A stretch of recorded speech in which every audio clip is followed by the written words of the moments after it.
Dana White was talking about Volkanovski, and he had a very interesting comment. Now, to back up a second, Volkanovski had come out and said that he would like to get through Max Holloway and go up to 155 pounds.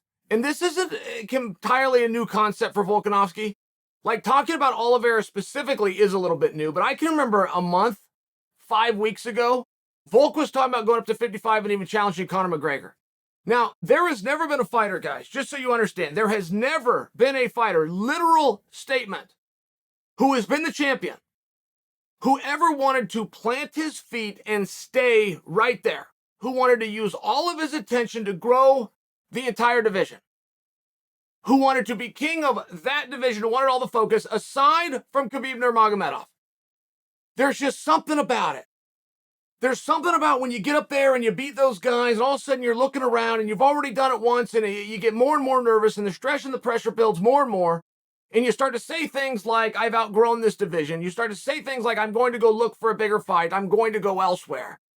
It's just a very natural. I'm old enough to remember a guy named Jose Aldo, who in 2012, after going 11 years undefeated, was telling the world he was going to do one more fight and retire, and he meant it.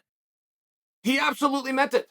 And he was doing that about 3 months after a guy named Anderson Silva had told the world, I'm going to do one more fight and I'm going to retire. And he meant it. This was in 2012. Both of those guys are still fighting. They're both still hungry. They tasted defeat. Everything changed as soon as they got beat. All of a sudden, they were easier to work with and they wanted to get right back in there, and they'll take on anybody, anywhere, anytime. I don't begrudge them. I'm just pointing to the psychology and how natural this is. Because what is it that Volkanovski really wants? He really wants to get on the scale the day before and have it say 155 instead of 145? No, of course not. Of course not. So he's saying something different. He wants some parity. He wants some fresh blood, maybe. Maybe he wants to stake his claim at 145 and not have to put that on the line ever again.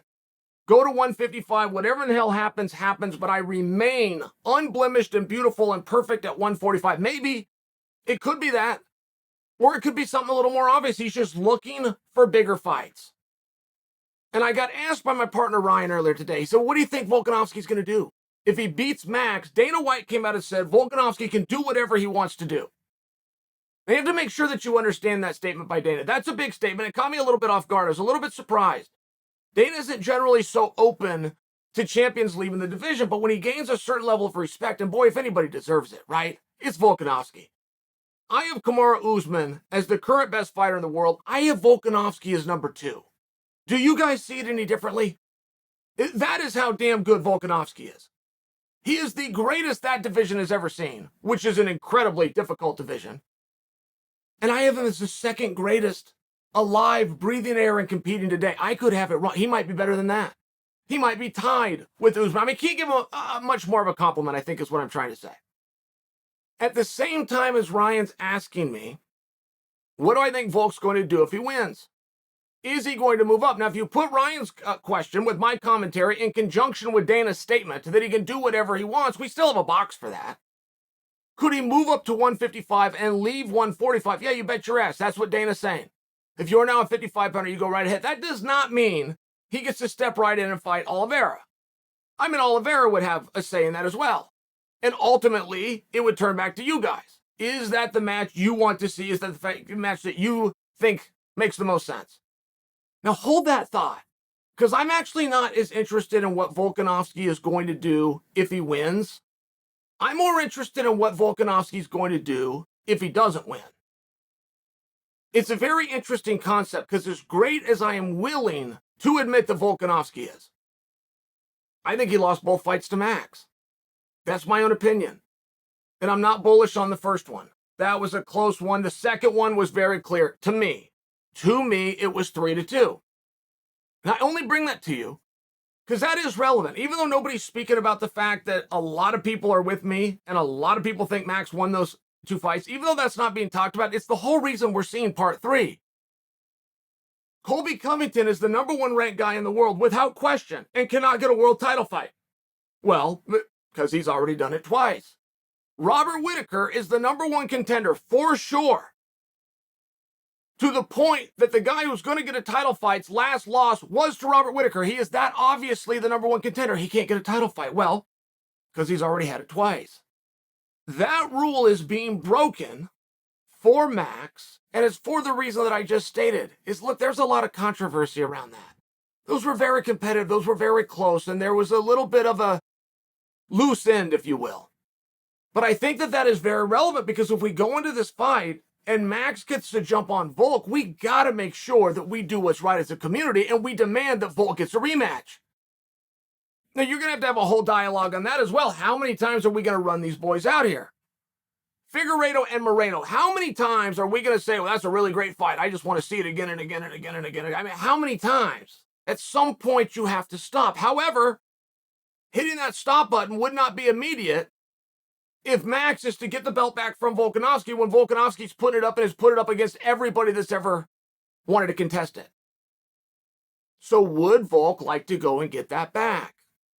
Is he sincere that he would like to leave the division for the reasons that he stated?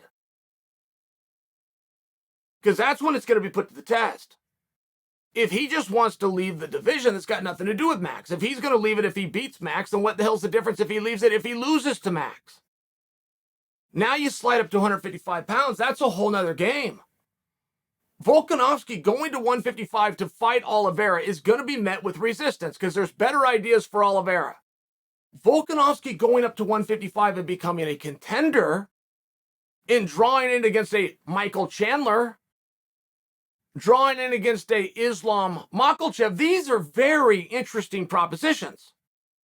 Volkanovski, the contender at 55, is far more interesting than Volkanovski challenging Oliveira for the 55-pound belt right now. I think that. But I do wonder what's going to happen. If I'm right, if you guys saw what I saw, and that was that Max was the better fighter, if Max can go out there and show that again and get the judges to go with him this time, that's where it really gets interesting of what do you do next with Volkanovski, right? If he's so set on leaving the division, my work here is done, it won't have anything to do with it. We won't have to worry about having the discussion of how are we going to explain to the audience that you've got to watch these two guys doing the same thing for the umpteenth time. Oh, and by the way, if Max beats him again, we're still tied up 2 apiece and we're going to go to the 5th time. I mean, at some point, you have to stop. You just have to stop. We might not have to choose. I mean, I really do like this concept for Volkanovski if we can get a commitment ahead of time, which of course we can't get, right? I'm being silly. We put the guy in a box and he certainly doesn't owe us anything, but wouldn't that be something if he did? Wouldn't that be something if he gave that to us? Win or lose, I for sure am going to weigh 145 pounds for the last time in my life the day before I fight Max Holloway on July 2nd. That changes the story completely. And I do think the idea of Volkanovski versus Charles Oliveira, yeah, we're all interested. Sure we are. But I think I've proved my point. I think if I told you in a co-main event you're going to see Michael Chandler versus Volkanovski, I think your eyes just got real big. I think if I tell you you're going to see Benny Dariush versus Volkanovski, I think your jaw just dropped. I think Volkanovski, the challenger in the 55-pound division, is far more interesting than Volkanovski right now chasing champ status.